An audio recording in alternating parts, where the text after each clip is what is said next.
514 플레이트예요. 514 플레이트. 그리고 용접봉이 두 가지가 있습니다. 자, 한 가지는 E11018, 또 한 가지는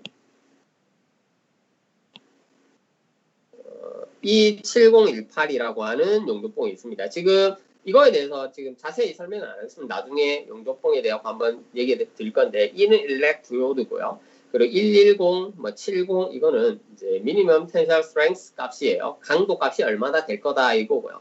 그리고 다음에 1이라고 하는 것은 자세에 대해서 있고요. 그리고 8이라고 있는 것들은 이제 이거에 대한 특성을 놔두는 건데, 이 커버링 되는 용제가 뭐 저수소겐지, 뭐 티탄겐지, 셀룰로이드겐지, 뭐 일미나이트겐지 이런 것들을 좀 구분해 놓은 거였습니다. 자, 그거는 뭐 나중에 본다고 치고요. 저희가 지금 용접 조인트에 대해서 뭔가 기술적인 사항을 검토를 하고 있는 거였어요. 그래서 용접 조인트가 이렇게 A라는 자재가 있다라고 치셨을 때 우리가 요구되는 용접 조인트의 품질 특성은 얼마만큼의 품질 특성을 가지는가를 한번 얘기해 볼 수 있을 것 같아요. 어떤 품질 특성을 가지고 있으면 좋을까요?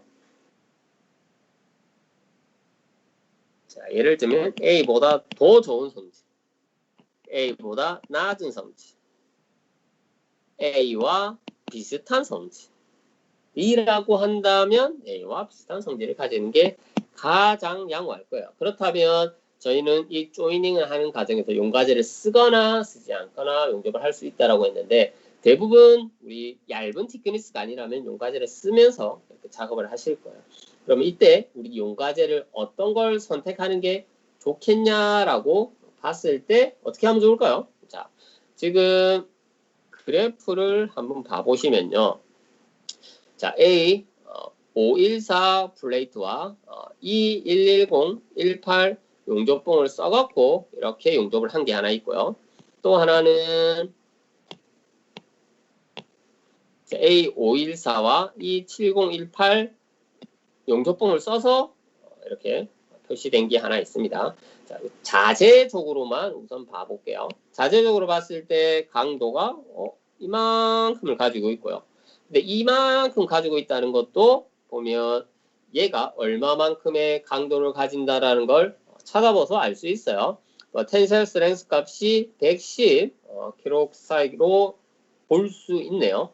그러면 아까 여기 얘기했던 거 A 붙었을 때 요구되는 강도 값이 어떤 게 가장 좋다고요? 비슷한 게 가장 좋다고 했어요. 그럼 비슷한 강도를 가지는 용접봉을 선택해서 작업을 해야 어때요?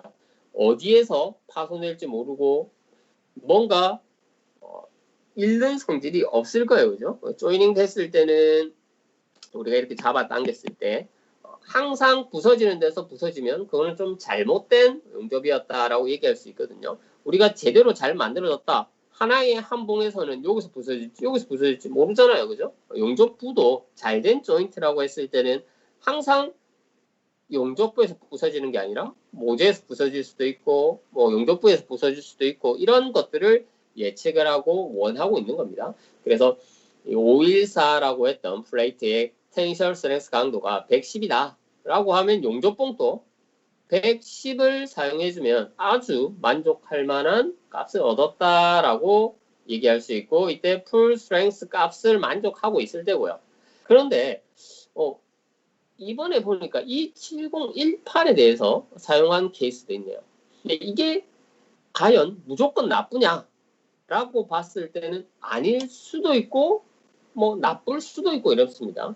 근데 아닐 수도 있다라고 하는 건 지금 재료가 가지는 요소만큼 얘가 만족을 못했어요. 용접부가 만족을 못했습니다. 자, 여기서는 70만큼 밖에 힘이 못 받아요. 모재는 110인데 용접봉은 70밖에 안 돼요. 그러면 어디서 항상 파손될까요? 여기서 파손될 수밖에 없어요. 그죠? 이거는 맥시멈 로드를 받을 때는 이런 거예요. 그죠?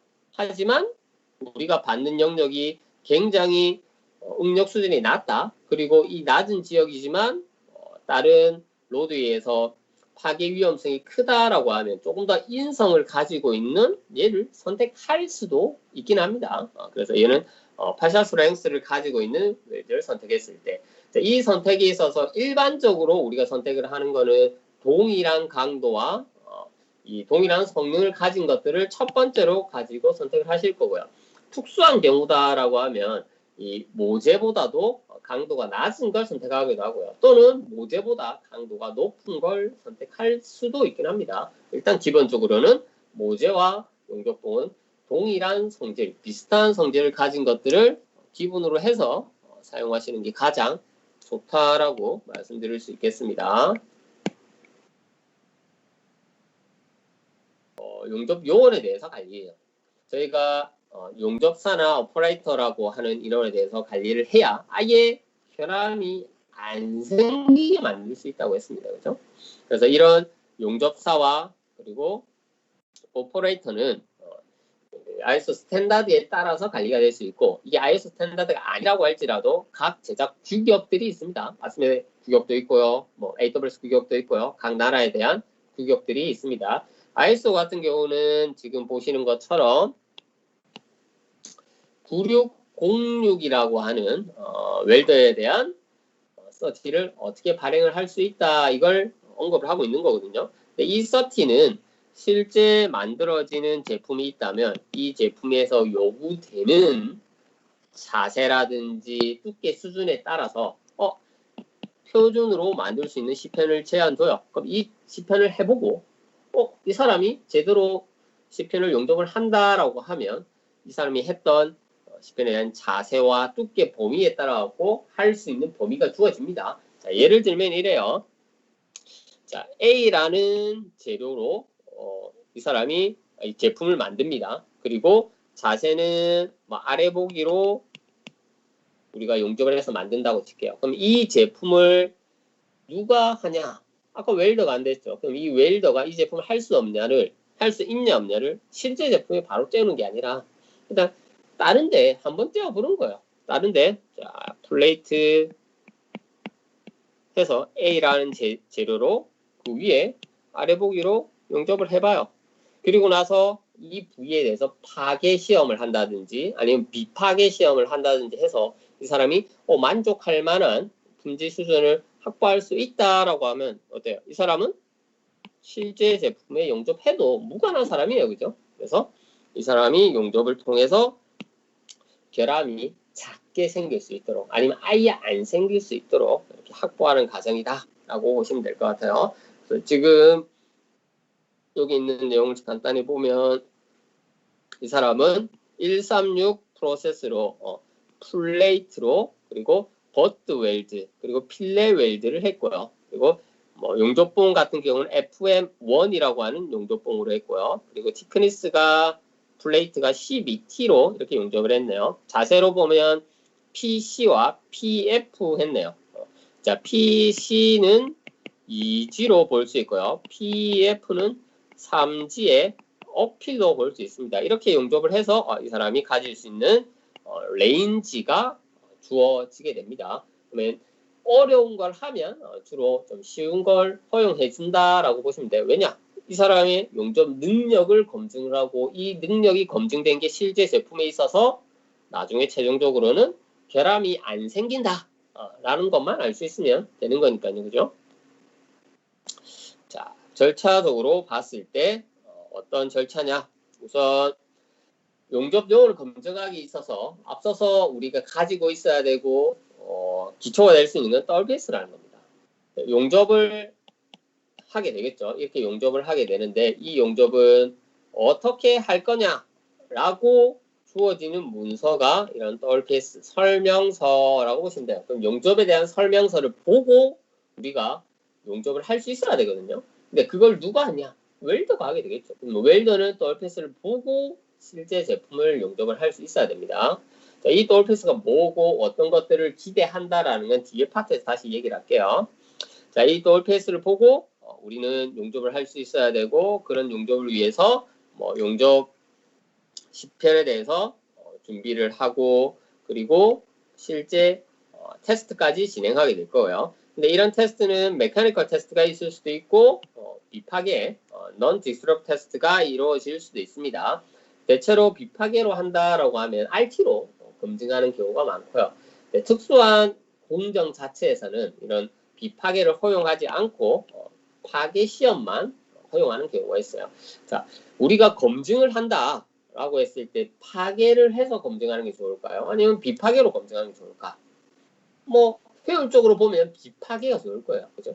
하지만 이 정확도, 뭔가 신뢰도 측면에서 봤을 때는 파괴를 해서 실제로 다 뜯어보면서 하는 게 훨씬 더 신뢰도가 높을 겁니다. 그래서 우리는 일반적으로 많이 사용되고 많이 검증되고 이런 프로세스들 같은 경우는 그냥 비파괴로 검증을 해줘요. 비파괴로 해서 이 정도 하면 괜찮아요 이건데, 좀 특수한 공정이라고 얘기할 수 있는 거, 이 비파괴로 즉각적으로 확인이 좀 어렵거나 아니면 비파괴뿐 아니라 파괴 시험까지 거쳐야 우리가 신뢰도를 확보할 수 있다라고 얘기할 수 있는 공정은 파괴 시험을 필수적으로 요구합니다. 자, 기본은 다시 말씀드리지만 DT라고는 파괴가 기본이고요. 근데 이걸 대체해서 NDE로 허용해준다 이거고요. 허용 안 해준다라고 하면 무조건 파괴 시험으로 가야 됩니다. 예를 들면 GMAW에 숏 서킷 모드 이렇게 사용하게 되면 이때는 비파괴로 허용 안 하는 경우가 거의 대부분입니다. 자, 이 허용하냐 안 하냐는 각 인증 규격에 따라서 저희가 선택해서 사용하실 수 있을 거예요. 만족할 만하다라고 하면 서티피케이션이 발행되게 될 겁니다. 그죠?